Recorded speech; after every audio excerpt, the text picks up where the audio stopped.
बिस्मिल्लाहिर्रहमानिर्रहीम। Class 9th subject mathematics, chapter triangles and exercise 7.3 में हम क्वेश्चन नंबर 4 और क्वेश्चन नंबर 5 करने की कोशिश करेंगे। तो सबसे पहले हम क्वेश्चन नंबर 4 है, तो इसको पहले समझने की कोशिश करेंगे। क्वेश्चन को जो क्वेश्चन है, it says that BE and CF are two equal altitudes of a triangle ABC। तो हमारे पास एक ट्रायंगल है ABC, इसमें दो ऑल्टीट्यूड्स लगे हुए हैं, एक है ना BE और दूसरा है CF। They are equal and they are altitudes making right angle और 90 degree angle with this line, this AC and AB respectively. Using RHS congruence rule, हमें RHS congruence rule इस्तेमाल करना है, जिसमें हमें पता है कि दो ट्रायंगल्स को कॉन्ग्रेंट करने के लिए हमें राइट एंगल, हाइपोटेन्यूज और एक साइड को बराबर करने की कोशिश करनी होती है। अगर दो ट्रायंगल्स में एक राइट एंगल, हाइपोटेन्यूज और साइड बराबर होगा तो वो दो ट्रायंगल्स कॉन्ग्रेंट होंगे। तो यही रूल हमें इस्तेमाल करना है।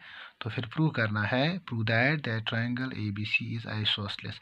तो इसी रूल को अप्लाई करके हमें प्रूव करना है कि जो ये ट्रायंगल है it is isosceles. Isosceles means इसके तीन साइड्स में से दो साइड इक्वल है, कोई भी दो साइड। तो सबसे पहले हम कोशिश करेंगे, जो ये ट्रायंगल है, ये वाली ट्रायंगल, इसका नाम है BFC।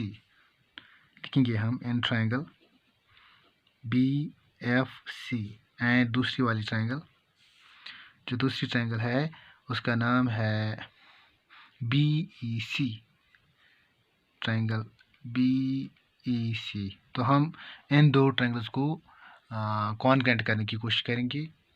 जब ये कॉन्ग्रेंट हमें निकलेंगे तो हम लिख सकते हैं this angle is equal to this angle. तभी हम लिख सकते हैं these two sides are equal, because हमें पता है कि इक्वल एंगल्स अगर होंगे उनके अपोजिट साइड जो हैं वो भी इक्वल होते हैं। तो इसी चीज़ को हम जहन में रखेंगे।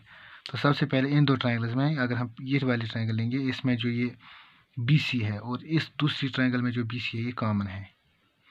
BC is equal to BC common, ये है हमारा पहला गवाह।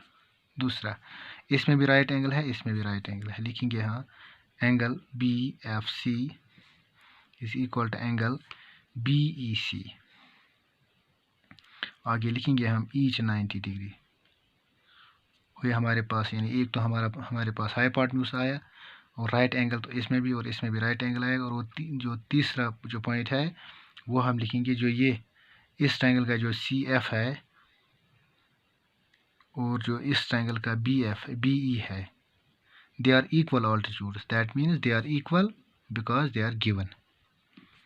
तो इन दो ट्रायंगल्स में हमारे पास तीन चीज़ें बराबर आ गई, राइट एंगल आ गया, हाइपोटेन्यूज आ गया और एक साइड आ गया।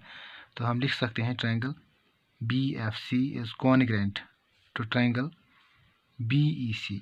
ये दो ट्रायंगल्स अब कॉन्ग्रेंट हैं because by the rule right angle, hypotenuse and side congruence rule. जब ये दो ट्रायंगल्स कॉन्ग्रेंट हो गए तो इनके बाकी कॉरेस्पॉन्डिंग पार्ट्स भी इक्वल होंगे। इस ट्रायंगल, जो ये वाली ट्रायंगल है, इसमें जो एंगल B है that will be equal to जो इस वाली ट्रायंगल में जो दूसरी ट्रायंगल है, इसका जो एंगल C है, they will be equal because CP/CT corresponding parts of congruent triangle. When this angle B means these small two angles, यानी from this to this, and angle C means from this to this. तो अब अगर हम बड़ी triangle लेंगे, इसमें दो angles equal आ गए, तो इनके जो अपोजिट साइड्स होंगे वो भी इक्वल होंगे। दैट इज देयरफॉर जो एंगल B है इसका अपोजिट साइड AC है इज इक्वल टू जो एंगल C है इसका अपोजिट साइड AB है, दे विल बी इक्वल। तो आगे लिखेंगे हम sides opposite equal angles, sides opposite,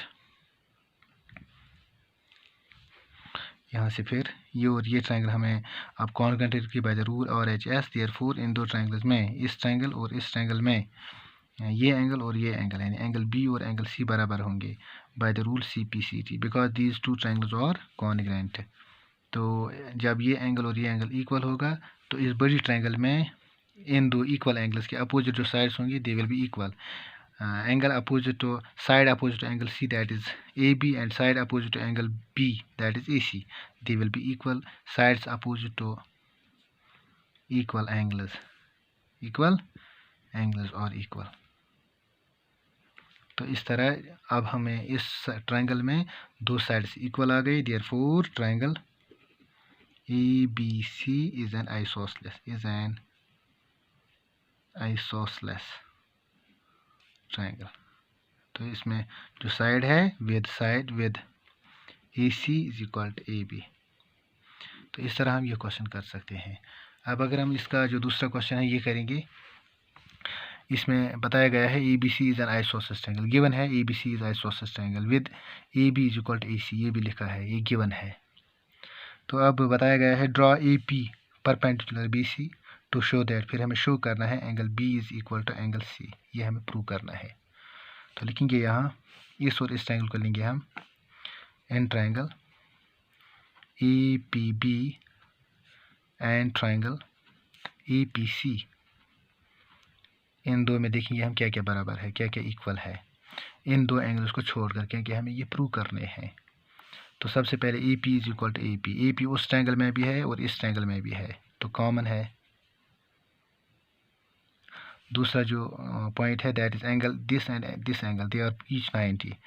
angle APB is equal to angle APC each 90 because AP is a perpendicular to BC. जो दो पॉइंट. अब तीसरा point AB is equal to AC. It is given, is an isosceles triangle and it is given. When these 3 points are यानी hypotenuse, angle and one side. इसी तरह इस triangle में भी hypotenuse, this right angle and one side, when corresponding they are equal in these two triangles, so we can say these two triangles are congruent. Therefore triangle APB will be congruent to triangle APC by the rule right angle, hypotenuse and side rule, congruence rule. तो जब ये दो triangles congruent है तो बाकी कोई भी corresponding part जो इनका है वो इक्वल होंगे. तो इसी तरह एंगल B इस ट्रायंगल में आता है, एंगल C इस ट्रायंगल में आता है. तो लिखेंगे यहाँ angle B will be equal to angle C by the rule CPCT hence proved. तो यही हमें प्रूव करना था. इस तरह हम ये क्वेश्चन कर सकते हैं.